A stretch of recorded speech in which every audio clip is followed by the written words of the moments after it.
It happened on a tranquil Sunday evening, the kind where the noise of the world fades and the weight of your own thoughts presses harder than usual. The air was warm, the fading light turning our living room into amber and shadow.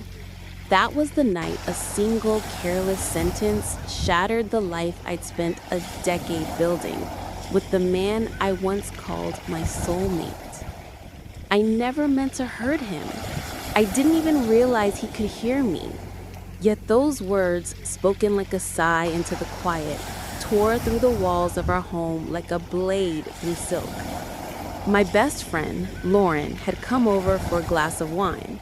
We sat on the couch, legs curled beneath us, half watching a movie neither of us cared about. My husband, Mark, was upstairs, supposedly sorting through old boxes in the storage room, or so I thought.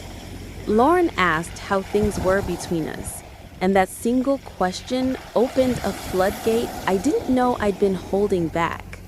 Maybe it was the wine loosening my restraint, or maybe I was just tired of pretending we were okay. "I don't know, Lauren," I murmured, rubbing my temples. "Some days I wish I hadn't married him." The moment the words left my mouth, I felt them hanging in the air, heavy, toxic, irreversible. Lauren's eyes widened. "You don't mean that," she said softly. But part of me did. Not in the dramatic, hateful way, but in the way exhaustion twists your heart. When love turns to duty, and duty curdles into regret. Still, another part of me loved him deeply, desperately. And maybe that contradiction was the cruelest truth of all. What I didn't know was that Mark had stopped halfway down the stairs. He'd heard everything, every word. The next morning, something was off. The kitchen felt empty. His coffee mug sat untouched on the counter. The boots he always lined neatly by the door were gone. I told myself he'd left early for work, but a knot of unease coiled in my stomach. He never left without saying goodbye. By noon, I called his phone. No answer. I texted, nothing. I sat down at my laptop, ready to email him, when I saw it. A new message sitting in my inbox. The subject line was a single word: farewell. My hands trembled as I opened it. "I overheard you last night. I wasn't supposed to, but I did." Those words weren't said in anger. They were your truth. And that truth broke something in me. I poured everything I had into us. And all this time, you've been wishing you hadn't. Don't look for me. The divorce papers are already filed. I'm not angry. I just refuse to be someone's regret. Mark. I read it again and again until the words blurred through my tears. There was no rage, no accusation, just calm finality. A man who'd loved me completely, choosing silence over a fight. I drove to his office in Buckhead, but his desk was cleared out. His coworker said he'd resigned that morning. His phone was disconnected, his social media gone.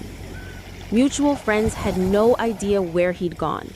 His brother only said Mark needed space. It was as if he'd vanished from the world. Days later, the divorce papers arrived.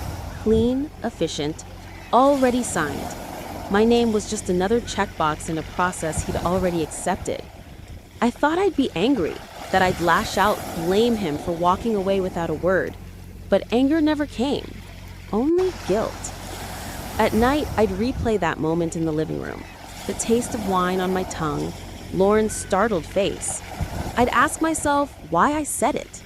Did I mean it? Or was I just drowning in the dull ache of routine? In the weeks that followed, the house turned into a museum of us. His favorite jacket still hung by the door. The scent of his cologne clung faintly to our bedsheets. I'd catch myself expecting his voice from the hallway, that low, steady tone that once grounded me. The truth came slowly, in waves I couldn't ignore. Mark didn't leave because of one sentence. He left because that sentence revealed something deeper, that I had stopped seeing him, that somewhere along the way, I had let my love for him fade into the background noise of life.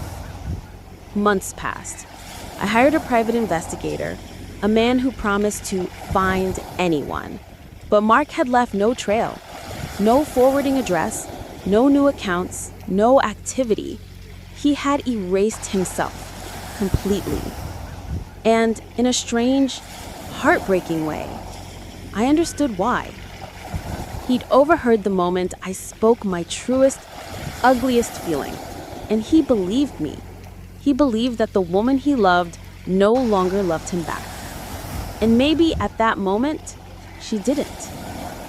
Now, a year later, I sit on our old porch swing on quiet Sundays, wine glass in hand, staring out at the Atlanta skyline.